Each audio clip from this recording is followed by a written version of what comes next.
Assalamualaikum warahmatullahi wabarakatuh. Saya tim 2 dari SMK Darussalam Taman Sidoarjo. Sebelumnya perkenalkan, nama saya Najwa Dikoirina. Di sini saya akan menjelaskan tentang karya ilmiah kami yang berjudul Kegiatan Investasi di Era Digital. Sebelumnya, saya jelaskan terlebih dahulu apa itu investasi. Investasi adalah penanaman modal atau aset berharga yang bertujuan untuk memperoleh keuntungan dengan jangka pendek atau jangka panjang. Kebetulan investasi yang akan dibahas di sini adalah investasi online menggunakan kripto. Kripto sendiri memiliki arti, yaitu mata uang digital yang biasanya dipakai untuk media penukaran dari berbentuk koin menjadi rupiah. Hasil atau keuntungannya dapat diperjualbelikan seperti sertifikat deposito. Hasil yang diperoleh bisa lebih jauh besar dibandingkan modal awal atau penanaman modal pada awal investasi. Dalam investasi online ini atau trading, kripto memiliki beberapa jenis, salah satunya yaitu adalah Bitcoin. Seperti gambar di samping, itu adalah salah satu jenis mata uang kripto berbentuk Bitcoin. Kebetulan kripto ini memiliki harga pasar yang lebih tinggi.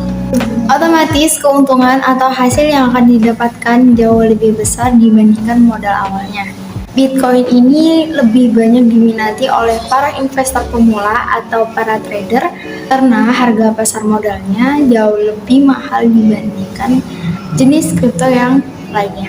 Dari yang saya jelaskan tadi, pasti ada beberapa pertanyaan. Pada karya ilmiah kami, ada 3 perumusan masalah atau pertanyaan yang sering ditanyakan oleh para investor pemula atau para trader pemula. Yang pertama yaitu, apa hasil yang didapatkan ketika terjadinya penurunan modal atau aset berharga dalam kripto?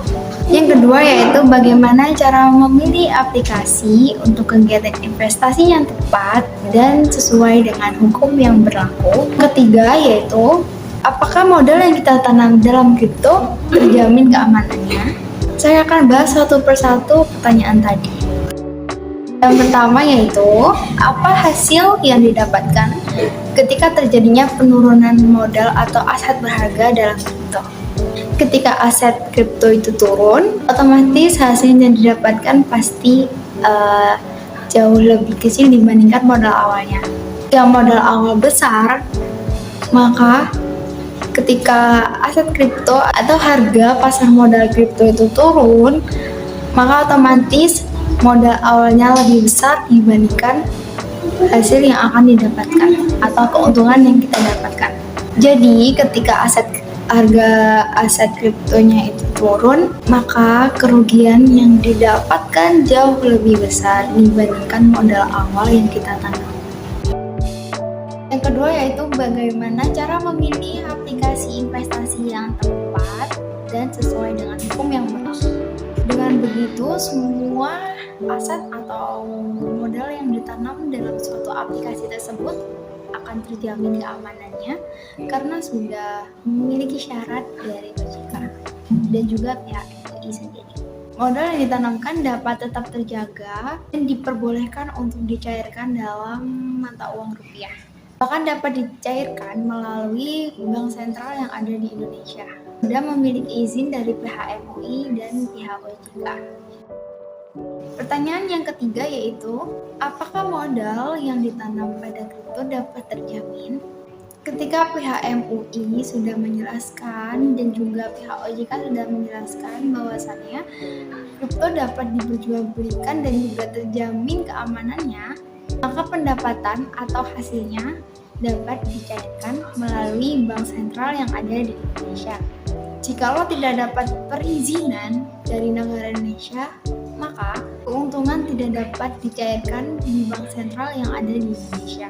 Akses pada penggunaan aplikasi atau website yang sudah memiliki izin dari OJK terjamin keamanannya baik dari data diri maupun password yang dipakai untuk memakai aplikasi tersebut. Dengan begitu, pihak luar atau pihak lain tidak akan mengetahui password atau kata sandi yang dimiliki oleh para pengguna.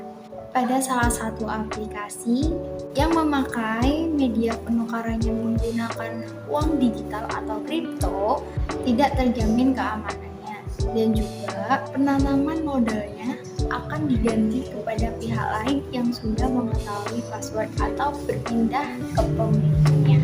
Memang dalam aplikasi tersebut memiliki keuntungan yang jauh lebih besar, tapi ada kerugian juga, yaitu tidak terjamin keamanannya.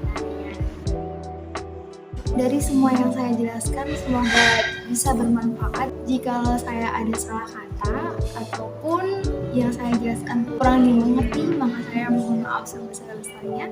Semoga yang saya jelaskan tadi dapat bermanfaat. Terima kasih. Wassalamualaikum warahmatullahi wabarakatuh. Terima kasih, semoga bermanfaat.